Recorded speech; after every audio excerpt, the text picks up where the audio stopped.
और प्रधानमंत्री नरेंद्र मोदी इस समय महाराष्ट्र के पुणे में हैं। मोदी संत तुकाराम मंदिर के उद्घाटन के बाद इस समय लोगों को संबोधित कर रहे हैं। सीधा आपको सुनवाते हैं। काम किए गए हैं।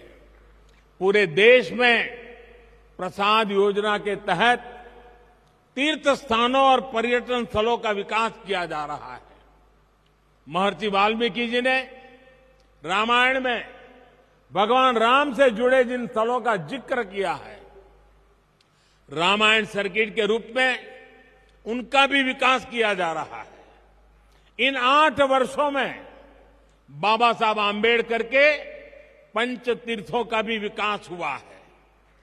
चाहे महू में बाबा साहेब की जन्मस्थली का विकास हो, लंदन में जहां रखकर वो पढ़ा करते थे उस घर को स्मारक में बदलना हो, मुंबई में चैत्य भूमि का काम हो, नागपुर में दीक्षा भूमि को अंतर्राष्ट्रीय स्तर पर विकसित करने की बात हो, दिल्ली में महापरिनिर्वाण स्थल पर मेमोरियल का निर्माण हो, ये पंचतीर्थ नई पीढ़ी को बाबा साहब की स्मृतियों से निरंतर परिचित करा रही है।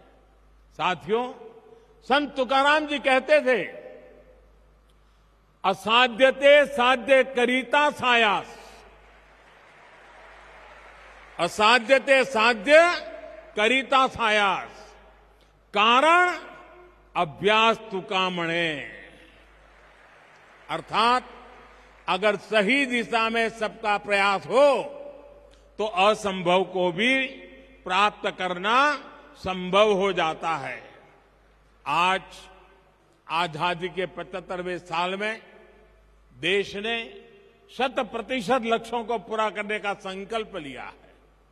देश गरीबों के लिए जो योजनाएं चला रहा है, उन्हें बिजली, पानी, मकान और इलाज जैसी जीवन की जीने की मौलिक जरूरतों से जोड़ रहा है। हम उन्हें 100% लोगों तक पहुंचाना है। इसी तरह देश ने पर्यावरण, जल संरक्षण और नदियों को बचाने जैसे अभियान शुरू किए हैं। हमने स्वस्थ भारत का संकल्प लिया है। हमें इन संकल्पों को भी 100% पूरा करना है।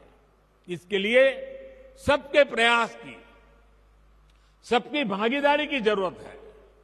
हम सभी देश सेवा के इन दायित्वों को अपने आध्यात्मिक संकल्पों का हिस्सा बनाएंगे तो देश का उतना ही लाभ होगा। हम प्लास्टिक मुक्ति का संकल्प लेंगे, अपने आसपास झीलों, तालाबों को साफ रखने का संकल्प लेंगे तो पर्यावरण की रक्षा होगी। अमृत महोत्सव में देश ने हर जिले में 75 अमृत सरोवर बनाने का भी संकल्प लिया है। इन अमृत सरोवरों को आप सभी संतों का आशीर्वाद मिल जाए, उनके निर्माण में आपका सहयोग मिल जाए तो इस कार्य की गति और बढ़ जाएगी। देश इस समय प्राकृतिक खेती को भी मुहिम के रूप में आगे बढ़ा रहा है। ये प्रयास वारकरी संतों के आदर्शों से जुड़ा हुआ है। हम कैसे प्राकृतिक खेती को हर खेत तक ले जाएं, इसके लिए हमें मिलकर काम करना होगा। अगले कुछ दिन बाद अंतर्राष्ट्रीय योग दिवस भी आने वाला है। आज जिस योग की दुनिया में धूम है, वो हमारे संतों की ही तो देन है। मुझे विश्वास है आप सब योग दिवस को पूरे उत्साह से मनाएंगे और देश के प्रति इन कर्तव्यों का पालन करते हुए नए भारत के सपनों को पूरा करेंगे। इसी भाव के साथ मैं मेरी वाणी को विराम देता हूं और मुझे जो अवसर दिया, जो सम्मान दिया, इसलिए आप सबका सर झुका करके अभिनंदन करता हूं, धन्यवाद करता हूं।